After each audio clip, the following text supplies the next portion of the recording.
All right, so hi everybody. This is Megan and Dana and Gillian from Take Heart Counseling and Equine Assisted Therapy.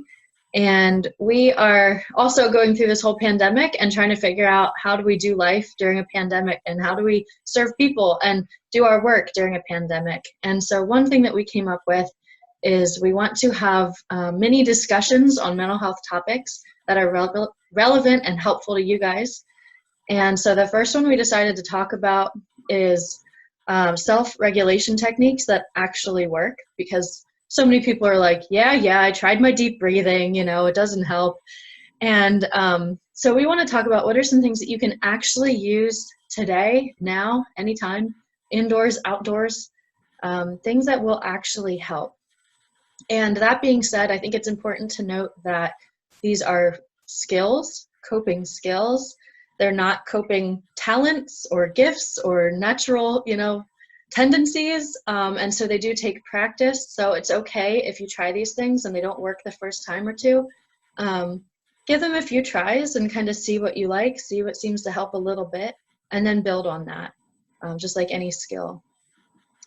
So we're going to do quick introductions and then we're going to dive right into the topic, I think. So I'm Megan. I'm the founder of Take Heart. And we've been open about 6 years, and we just love what we do. We moved to a new farm, and right like when everything got quarantined and stopped, so nobody's been here yet, and it's just beautiful, and we can't wait to have you guys here. I'm a licensed mental health counselor, and I really enjoy working with teens and adults with trauma specifically, but just love working with people in general. And my name's Dana, and I'm also a counselor at Take Heart. I also do some horsemanship lessons as well. The demographic that I usually work with is kids, adolescents, teens, young adults, anywhere really in there. And I've been with Take Heart since last May, almost a year. And I'm Gillian. I just finished my master's in marriage and family therapy in January, actually. So I joined Take Heart at the end of January. I work here as well as in Southern Lancaster County area for Morning Star Counseling. So I've been able to do both. And my populations that I like to work with, right now I'm open to all, like Megan and Dana both. I mean, we all just love to work with people in general. But I am drawn to couples and probably adults as well, some kiddos, but yeah, that's kind of my population. I'm really blessed to have an awesome team. These ladies are great. They do really good work, and they're just really passionate about everything. We have some pretty passionate people here. So, Dana, do you want to get us started with some self-regulation techniques that actually work? Sure can. So I saw a quote yesterday from Dr. Caroline Leaf just on Instagram, and what she said basically is, this is a pandemic, not a productivity contest. And I think that's important just right off the bat to say, because you hear so many people saying things like, now's the time to start your business, now's the time to start a new hobby, or like all of this stuff. But I would guess for probably most of us, that's not the case. We're not starting all these crazy things. We're trying to cope and to have a sense of normalcy of regular life. So I mean, yeah, everyone's handling things differently. And if you feel like right now you're not handling things maybe in a helpful or healthy way, that's okay. It's okay to be struggling with this, because none of us have gone through anything like this before. This is completely new. But yeah, give yourself grace and try to find some ways that work for you, some ways that are healthy and helpful, and you can then carry on, when all of this is over, just regular life. So what I usually tell people, and what I try to do too, is to have a routine that gives you a sense of normalcy, like I mentioned earlier. Whether that be something that's written down or something that's just kind of in your mind, whatever's easiest for you to remember. Have wake up, eat breakfast, do some reading or work or whatever you typically do. And try to keep that throughout the day. Of course, it's not going to be perfect because you might be at home all day, and that can be distracting. But just trying to keep a routine can be really helpful. Can help to reduce some stress and anxiety. And I always tell people too, physical activity is one of the best things to do for yourself, because you can actually exert that stress, that anxiety, anything that your body is holding on to. So whether that be like a sprint, back and forth really quick, maybe it's going on a walk by yourself or with your dog or even another family member or friend, something that can be really beneficial. And then simple things that you can just do in your home, like stretching. Some of you like have some either weights or at least something heavier that you could even weight lift. And then just yoga even can be really regulating and helpful. So that's typically what I tell people, just to start at least with some physical activity. I know like we'll talk later about like some grounding and mindfulness, but for some people that's really hard to focus on more of the inner mind, and first they need to try some physical fitness activities, whatever, to be able to get into that space. So Yeah, I would agree that exercise and movement is really rhythmic, and rhythm is very regulating for us. Repetition of things is very regulating for us. And it's all on kind of that unconscious level. That's why routine is actually regulating too, because it's kind of rhythmic and repetitive, but it's on the more conscious level. So anything that is rhythmic and repetitive typically is actually very regulating for us. But your basic like self-care stuff too is also really helpful. So, food, water, hygiene, sleep, and movement. Am I showering every other day at least or something, and taking care of my body? I don't have to do full makeup and I can stay in sweatpants all day if I want to, but am I like just taking care of myself in a way that I normally would? That movement, like Dana talked about, is so helpful, and it doesn't have to be breaking a sweat, but it can. We need to move our body. We're meant to move our body. Food and water. You don't have to become a vegan or a health nut or anything, right? This is not a productivity contest. But are you feeding your body things that nurture you? Are you drinking water? Are you drinking all coffee? Or soda or whatever is kind of like tasty and sugary. Sugar is not all evil, but it does not do great things for our mental health. So to just moderate what we eat and what we drink is really helpful too. And getting enough sleep, and not so much sleep that, now I'm sleeping 12, 16 hours a day.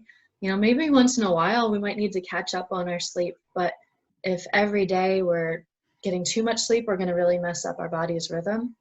The same thing with too little sleep. If I'm like having some really crazy sleep schedule, that can kind of mess up my body's rhythm too. So keeping a fairly normal, 8-hour or so sleep schedule is a good thing. What are your thoughts, Gillian? So what I typically am drawn towards myself, and what I also encourage a lot for my clients, is a grounding technique that involves the 5 senses. So what I encourage people to do, just to kind of start, is you can put your hands over top of each other on top of your stomach, which is like just underneath your rib cage, right? So you're sitting in that space in there, and you're gonna feel your breath go in through your nose, and as you draw breath in, you're gonna feel your belly rise, which kind of seems counterintuitive, but your stomach's gonna rise as you breathe in, and then as you exhale out your mouth, you'll feel your belly fall. So that's again kind of that rhythm that Dana and Megan were talking about. So just take a couple of deep breaths in through your nose, feel that rise, back out and feel it fall. And once you find that 2-3 deep breaths, you're going to start with kind of noticing 5 things that you can see. And this nice part about this technique is that you can do this anywhere. So you could make it intentional, like you could go outside, like Dana said, and make sure it's an activity that maybe you just get up and get up from the computer or your phone or a video game, or I don't know, maybe you're inside doing a chore, doing dishes, something like that, and you just need to take a break. It could be something that you do intentionally, going outside, or you could just do it while you're doing the dishes or while you're folding the laundry. But you're going to do 5 things that you can see. So what you want to do is you want to just make sure that you're doing things with detail. So I don't want to just say, oh, I see a picture. I want to see, oh, I see a picture with purple flowers. And so that's going to help orient your mind into the present, because what happens oftentimes if we kind of dissociate or we kind of check out, or if we're feeling super anxious, what our mind does is it starts to race, right? So what's helpful about this exercise is that it gets your mind to kind of get re-engaged with your body, and it helps to center you into the present moment of what's going on around me, and to help you notice that there is not a threat, that your mind, right, you have the sympathetic nervous system, you have the parasympathetic. So the sympathetic is sort of like your gas pedal, right? So it's super helpful, like if you're being chased and it's a fight or flight, it's a life or death moment. We need that. It's super beneficial. It also has its time and its place, right? So if you're standing in your kitchen and you think that you're being chased by a lion, probably not helpful. So what you need then to counterbalance that is your parasympathetic nervous system, which is sort of like your brakes. So it kind of is the part that speaks to your brain saying, hey, it's okay. We're not under attack. This isn't life or death. We can slow down now. We don't need so much adrenaline released. We can find our normal again. So that's sort of what this technique helps you do. So as you start with the 5 things, you want to be detail oriented so that you're helping your mind and that parasympathetic nervous system speak soothingly, calmly to your mind.